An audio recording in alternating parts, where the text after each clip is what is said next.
Ils étaient planqués, comme s'ils m'attendaient. J'ai tout de suite senti qu'il y avait quelque chose qui n'allait pas. Je me suis senti comme une fille suivie par des garçons dans la rue. Je portais un seau de yaourt que ma mère m'avait envoyé acheter. C'était l'heure du déjeuner et tout le monde m'attendait. La rue était grise et étroite. Les fenêtres assez hautes, personne ne pouvait voir ni entendre. J'ai continué mon chemin comme si de rien n'était. Et quand je suis passé à côté des garçons, l'un des deux a bondi et m'a barré le passage.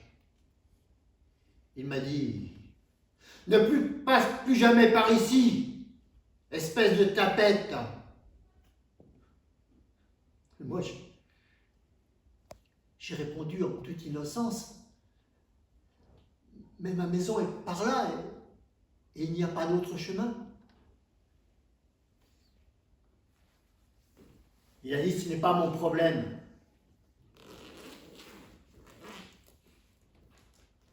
Je n'ai plus envie de voir ta gueule par ici. Et c'est tout. Il s'appelait Wassim. Beau en arabe. Mais lui, il n'était pas beau du tout. J'ai regardé son copain. Il faisait tourner dans sa main une petite chaîne en argent.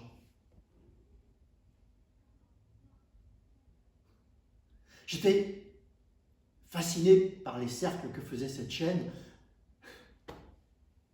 et je ne savais quoi répondre. Finalement, j'ai dit « Comme tu veux, mais laisse-moi au moins passer cette fois-ci. »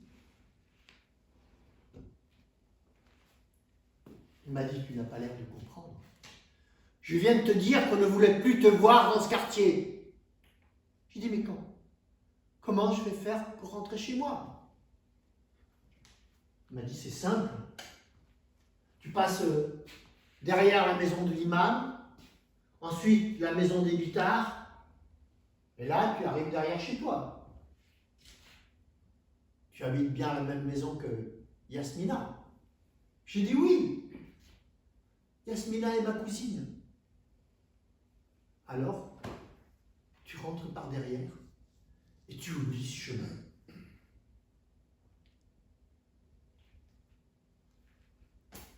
Je me suis senti blessé quand il m'a parlé sur ce ton.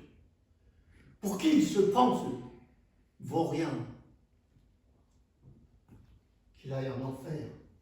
Lui et son sacre pétori.